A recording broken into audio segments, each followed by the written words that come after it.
हमारे काफी जो एपीएस संचालक है जो खुद का अपना रिटेलर आईडी को बंद कर लेते हैं, ब्लॉक कर लेते हैं, खुद का अपना रिटेलर आईडी को ब्लॉक कर लेते हैं। मैंने वीडियो के टाइटल और थंबनेल में आपको क्या दिखाया है कि खुद का रिटेलर अपना आईडी को ब्लॉक कर लेते हैं और ग्राहक का आधार कार्ड को बैंक से डिसेबल करवा देते हैं। ऐसा क्यों होता है, इसका पीछे क्या कारण है, सब कुछ इस वीडियो में जानने के लिए मिलेगा, तो वीडियो को एंड तक देखिएगा। बहुत लोग क्या करते हैं कि मैं गरीब यूट्यूबर हूं तो हमारे बैकग्राउंड में कुछ नहीं है तो हमारे वीडियो को देखते नहीं है,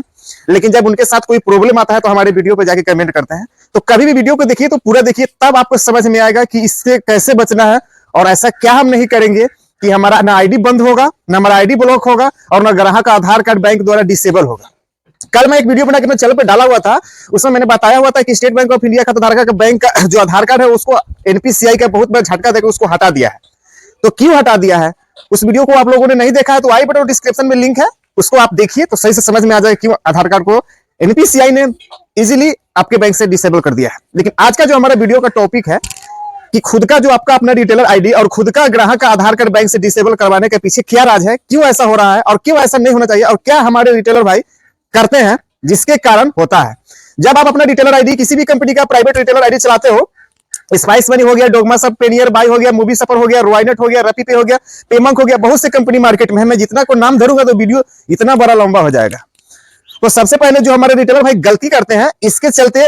उनका आईडी ब्लॉक होता है और ग्राहक का आधार कार्ड जो बैंक से लिंक होता है उसको एनपीसीआई डिसेबल कर देता है। सबसे पहले इसी टॉपिक पे आप लोग से बात करेंगे और उसके बारे में आपको स्टेप बाय स्टेप समझाएंगे। सबसे पहले जो गलतियां रिटेलर भाई करते हैं वो क्या है। सबसे पहले हमारे पास कोई भी स्टेट बैंक ऑफ इंडिया खाताधारक का पैसा विड्रॉल कराने के लिए हमारे पास जब ग्राहक आते हैं तो एक बार में हमारा फिंगर मैच नहीं करता है, क्योंकि आपको पता है कि अब ऑथेंटिकेशन 2 बार करने के बाद ग्राहक का पैसा आप विड्रॉल कर सकते हैं एपीएस के माध्यम से। तो एक बार फिंगर लगाए पैसा विड्रॉल नहीं हुआ, 2 बार फिंगर लगाए पैसा विड्रॉल नहीं हुआ, 3 बार फिंगर लगाए पैसा विड्रॉल नहीं हुआ, 4 बार फिंगर लगा देते हैं। उस सिचुएशन में क्या होता है कि आधार कार्ड से जो पैसा निकलना होता है वो बंद हो जाता है। मैं मानूं तो कि आपका आईडी को एनपीसीआई जब आप आईडी लॉगिन कर देते हो तो क्या करते हो, वहां से वो चेक करता है कि आपका एक दिन में कितना ट्रांजैक्शन सक्सेसफुल हुआ है, कितना ट्रांजैक्शन फेल हुआ है, और फेल जो हुआ है ट्रांजैक्शन उस पे एनपीसीआई और आपके जो कंपनी है उसमें उसका ज्यादा निगाह रहता है। अब ज्यादा निगाह रहने का क्या कारण है, बहुत ऐसा रिटेलर है जो ग्राहकों के साथ में फ्रॉड तरीके से ट्रांजैक्शन कर देते हैं। तो कंपनी को एनपीसीआई को ऐसा लगता है कि आप गलत तरीके से ट्रांजैक्शन कर रहे हो तो आपकी आईडी को 24 घंटे के लिए ब्लॉक मार देता है। अब यही नहीं, अब एनपीसीआई ने एक और बहुत बड़ा कदम उठाया है। अभी तो आपकी आईडी को 24 घंटे के लिए सिर्फ ब्लॉक किया जाता था, फ्रीज किया जाता था कि ना उसके बाद आप कोई भी कस्टमर का पैसे विड्रॉल करा पाओ ना डिपॉजिट करा पाओ।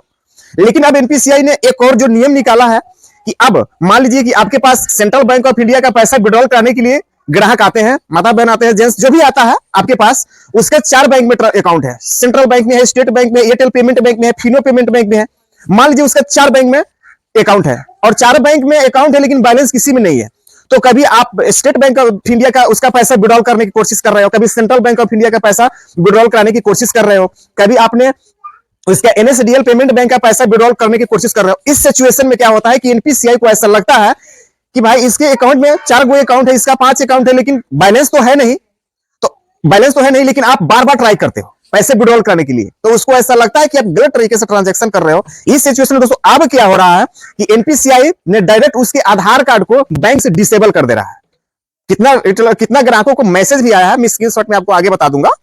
कि आपका आधार कार्ड बैंक से डिसेबल कर दिया गया है। अब आप आधार कार्ड के माध्यम से एपीएस से पैसे विड्रॉल नहीं करा सकते। इसके पीछे क्या कारण है, रिटेलर को जितना ज्यादा फर्क पड़ता है और साथ में जो कस्टमर है उसको भी फर्क पड़ता है, लेकिन आप लोग तो मानोगे नहीं, तो ग्राहक को तो कुछ भी पता नहीं है। अब ग्राहक को कुछ पता नहीं है कि मैं 10 बार फिंगर लगा रहा हूं, 20 बार फिंगर लगा रहा हूं, मेरा जो ट्रांजैक्शन सक्सेस नहीं हो पा रहा है। तो आप कस्टमर को बता सकते हैं कि आपका 4 अकाउंट है, 10 अकाउंट है, लेकिन बैलेंस किसी में भी नहीं है, आपका पैसा विड्रॉल नहीं होगा। अब अगर कहीं दोस्तों मैं आपको बताऊं कि उसका इस सिचुएशन में आधार कार्ड को बैंक से डिसेबल कर दिया जाता है तो वो कस्टमर आपके पास पैसे विड्रॉल कराने के लिए नहीं आएगा। कैसे आएगा वो, जब उसका आधार कार्ड ही बैंक के द्वारा डिसेबल कर दिया गया है, एनपीसीआई के द्वारा उसका आधार कार्ड को डिसेबल कर दिया गया है। तो ये गलतियां दोस्तों जो कर रहे हो वो गलती बंद कर दो, इससे आप कस्टमर को खो दोगे, क्योंकि वो कस्टमर का आधार कार्ड बैंक से जब डिसेबल हो जाएगा तो आपके पास पैसे विड्रॉल कराने के लिए आएंगे ही नहीं, और आएंगे तो उनको वापस घूम के जाना पड़ेगा क्योंकि उनका आधार कार्ड बैंक से डिसेबल कर दिया गया है। तो ऐसे कुछ रिटेलर है वो ऐसे करते हैं, इसके कारण ऐसा हो रहा है। लेकिन दोस्तों आप हमारे वीडियो को देख रहे हो तो दोस्तों इस वीडियो को देखने के बाद मैं आपसे रिक्वेस्ट करूंगा कि ऐसा गलती दोस्तों आपको नहीं करना है।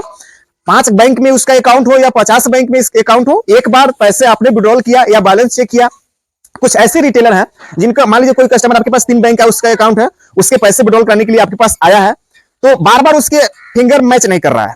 बार बार आप फिंगर डिवाइस लगा रहे हो, उसका मैच नहीं कर रहा है, कभी आप बैलेंस इंक्वायरी करने की कोशिश कर रहे हो, कभी आप मिनी स्टेटमेंट निकालने की कोशिश कर रहे हो, कभी आप ट्रांजैक्शन करने की कोशिश कर रहे हो, उस सिचुएशन में अगर उसका फिंगर बार बार मैच नहीं करता है तो उस समय 99% चांसेस है दोस्तों कि आपका आईडी तो 24 घंटे के लिए ब्लॉक होगा ही, और साथ में जो कस्टमर का बैंक है उसका एनपीसीआई ने क्या करेगा, उसका आधार कार्ड को डायरेक्टली बैंक से डिसेबल कर देगा। आज जब डिसेबल कर देगा तो आप ट्रांजैक्शन नहीं कर सकते हो। तो दोस्तों मैं आपसे बताना चाहता हूं कि ऐसा गलती आप लोग कर रहे हो, ऐसा गलती आज से इस वीडियो को देखने के बाद बिल्कुल भूल के भी मत करना। अगर एक बार में पैसे विड्रॉल नहीं होता है, 2 बार में नहीं होता है, 3 बार में नहीं होता है, तो 4 बार और 10 बार फिंगर लगाने की जरूरत नहीं है।